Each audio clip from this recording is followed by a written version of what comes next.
I brought forward a similar motion in the previous Dáil, which was supported by members of what is now the Independent Alliance, and I hope that they can be consistent and vote in favour of this bill next week. And not the government's weak counter-motion, which is a continuation of the status quo and the undermining, in my opinion, of Irish neutrality.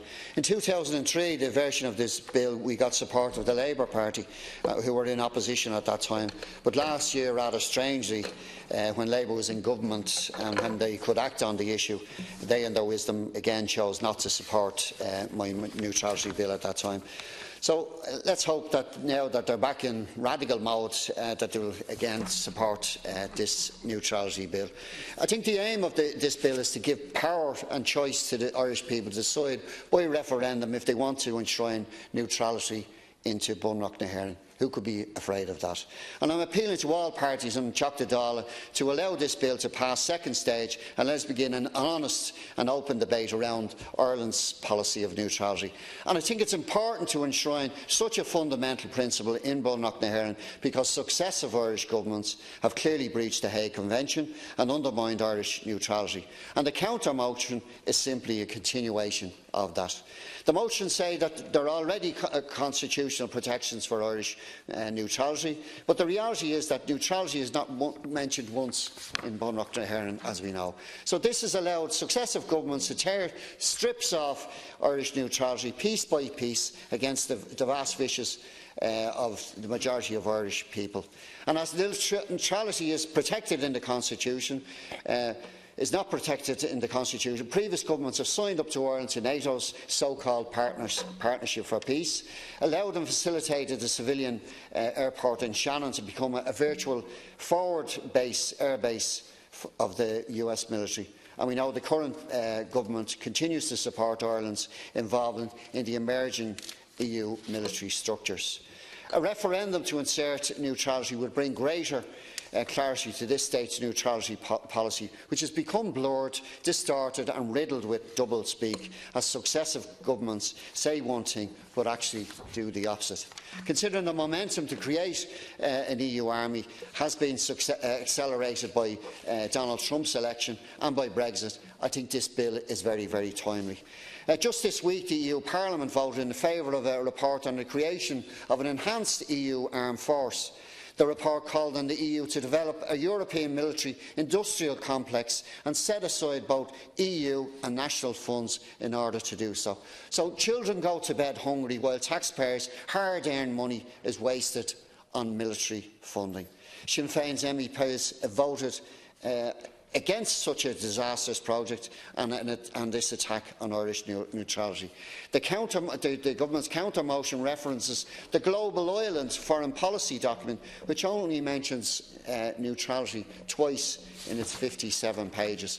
And considering Fine Gael MEPs abstained on that recent report in the EU Parliament, I think again this shows how much these empty commitments mean to them. I also think it's significant that the Department of Foreign Affairs' most recent strategy statement for 2015 to 2017, Irish neutrality is not mentioned once. We don't need to look to Brussels to find this government's undermining of Irish neutrality has been mentioned. We need to just focus our attention on Shannon Airport. 2.25 million US troops have passed through Shannon since 2002. Wallace and Daly have consistently, as did many others, raised the issue of the failure and the need for Garda authorities to investigate and search flights carrying military personnel going into Shannon. And the recent court case again heard important new evidence from military and security experts that detail how foreign militaries transport weaponry on aircraft going through Shannon.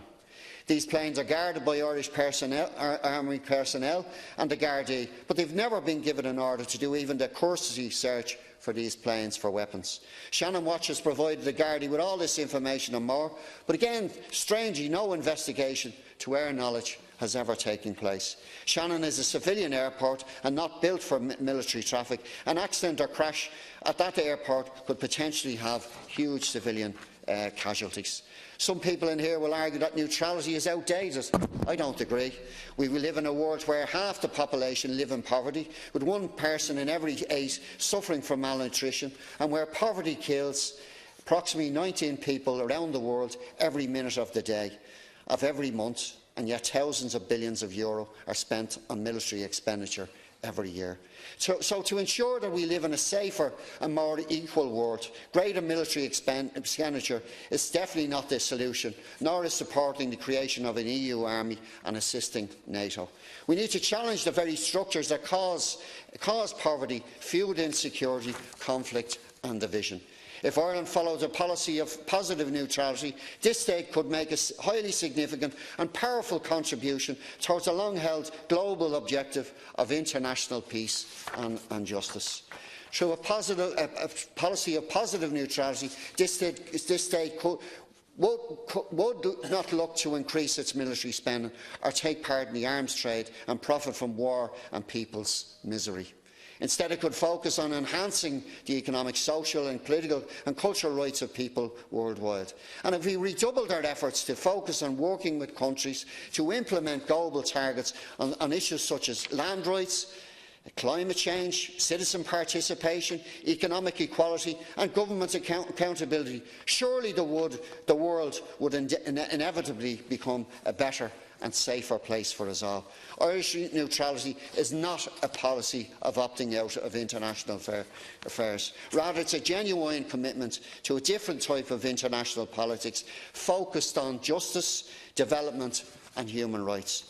And Sinn Féin fully supports the continued role of Irish troops in UN peacekeeping missions around the world and the brave work they do. Blue Helmet peacekeeping missions and Irish aid continue to be the two most positive pillars of this state's foreign affairs over the decades. So surely it is long past the time power was given to the Irish people to decide on the future and whether Irish neutrality should be at the core of that policy. Thank you very much.